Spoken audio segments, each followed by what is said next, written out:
Hi friends, লিপিয়া two mathematics চ্যানেলে স্বাগত। তো বন্ধুরা, আজকে আমি তোমাদেরকে জেইই মেইন 2025-এর একটা পারমুটেশন কম্বিনেশনের অঙ্ক করে দেখাবো। তো এটা 2025-এর মর্নিং শিফটে এসেছিল 2 এপ্রিলের পরীক্ষাতে। প্রশ্নটাতে কি বলেছে আগে ভালো করে পড়ে নিই চলো। বলেছে the number of sequences of 10 terms. ঠিক আছে, তাহলে এমন কতগুলো সিকোয়েন্স পাবো যাতে 10খানা পদ থাকবে, টার্মস মানে পদ, হুজ টার্মস আর যার পদগুলো আইদার 0, 1 অর 2। অর্থাৎ বলছে আমরা 10খানা পদের বিশিষ্ট সিকোয়েন্স বানাতে চাইছি, আর সেই সিকোয়েন্সগুলোর পদ হবে হয় 0, নয় 1, নয় 2, এছাড়া আর কোনো কেউ থাকতে পারবে না। ঠিক আছে, এবার তার মধ্যে আবার রেস্ট্রিকশন কী দিচ্ছে, বলছে দ্যাট কন্টেন এক্স্যাক্টলি 5 ওয়ান্স, যার মধ্যে 5খানা একদম 5খানাই 1 থাকবে, এক্স্যাক্টলি 3 2 এবং 3টে 2 থাকবে। তাহলে এরকম কতগুলো 10টি পদ বিশিষ্ট সিকোয়েন্স আমরা বানাতে পারবো। এখন 0 1 2 এই 3টে পদ দিয়ে আমাদেরকে সিকোয়েন্সগুলো বানাতে হবে। তার মানে এই সিকোয়েন্সগুলোকে আমরা একটা 10 ডিজিটের নাম্বার ভাবতে পারি। যেমন আমি একটা তৈরি করছি, দেখো 1 0 1 2 0 1 2 2 1, কটা পদ হলো? 1টা 2টো 3টে 4টে 5টা 6টা 7টা 8টা 9টা আর 10টা, ধরো আমি 0 বসালাম। তাহলে এতে দেখো 10টা পদ আছে, এটা একটা সিকোয়েন্স হলো যাতে 10টা পদ আছে, অর্থাৎ প্রত্যেকটা ডিজিটকে এক একটা পদ টার্ম ভাবো বা পদ ভাবো, আর প্রত্যেকটা পদ হয় 1, নয় 0, নয় 2, তাছাড়া কিছু নেই। এরকম সিকোয়েন্স বানাতে বলেছে। কিন্তু এই সিকোয়েন্সটা শুধু তাই হলে হবে না, 10টা পদ থাকলেই হবে না, এর সাথে কি বলেছে যে এক্স্যাক্টলি 5 1 থাকতে হবে, অর্থাৎ 1 থাকবে 5খানা। এখানে কটা আছে? 1টা 2টো 3টে 4টে, অর্থাৎ এই সিকোয়েন্সটা এই শর্তের মধ্যে মানছে না, তাহলে এই সিকোয়েন্সটাকে আমরা এখানে নিতে পারবো না। এক্স্যাক্টলি 3টে 2 থাকবে, এখানে 2 3টেই আছে। ঠিক আছে, আর তাহলে বাকিগুলো 0 হবে। তার মানে কি হবে? সেই সিকোয়েন্সটাতে 1 থাকবে 5খানা, 1 থাকবে 5খানা, আচ্ছা 3 থাকবে কতবার বলেছে? অ্যান্ড এক্স্যাক্টলি 3 2s, অর্থাৎ 2 থাকবে 3খানা, তাহলে 2 থাকবে 3খানা। তাহলে মোট 10টা পদের সিকোয়েন্স, তাহলে 5খানা 1 3টে 2 হলে 0 থাকবে কটা? বাকি দুটো, 5 আর 3 8 আর 2, তাহলে 10টা হয়ে যাবে, তাহলে বাকি 2খানা হবে 0। তাহলে এরকম একটা যদি উদাহরণ দিই, 1 0 2 1 1 0 2 1 1, ঠিক আছে 2। তাহলে এই সিকোয়েন্সটাতে দেখো 1 2 3 কটা পদ আছে? 1টা 2টো 3টে 4টে 5টা 6টা 7টা 8টা 9টা 10টা।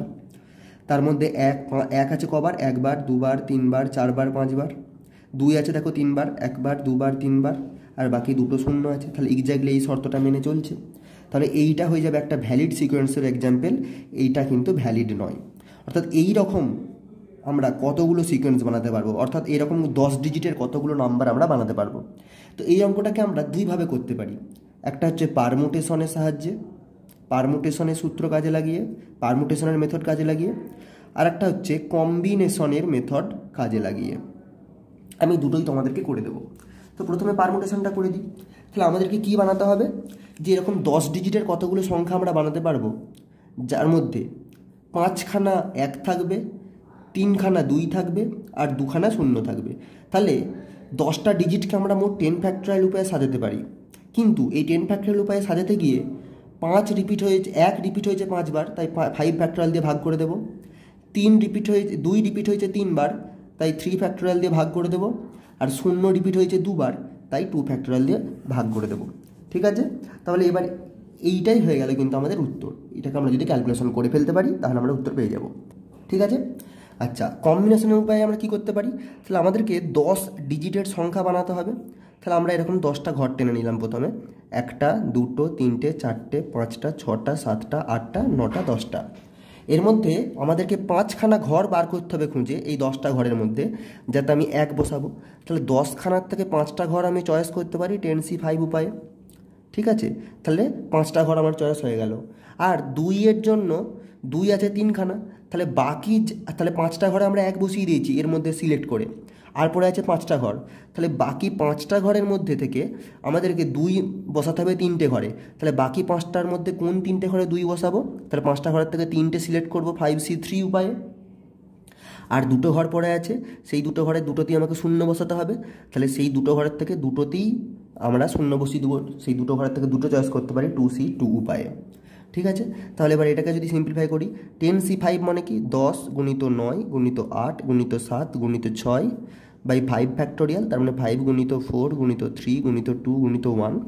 5c3 মানে হচ্ছে 5 গুণিত 4 গুণিত 3 বাই 3 ফ্যাক্টোরিয়াল মানে হচ্ছে 3 গুণিত 2, আর 2c2 হচ্ছে 1।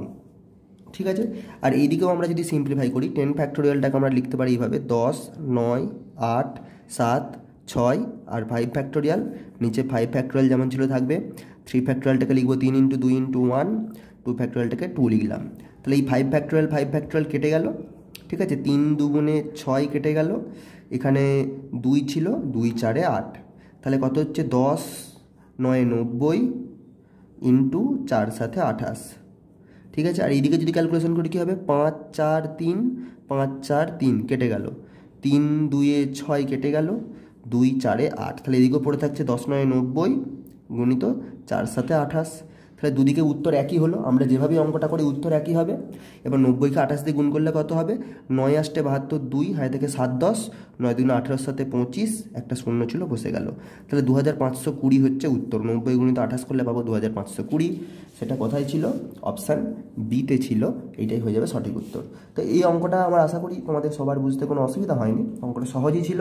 একটু পারমুটেশন কম্বিনেশনটা আমরা যদি বুঝে পড়ে থাকি তাহলে করতে পারবো। আশা করি ভালো লাগবে। ভিডিওটা শেয়ার করে ছড়িয়ে দিও। কোনো প্রশ্ন থাকলে কমেন্ট সেকশন করতে ভুলবে না।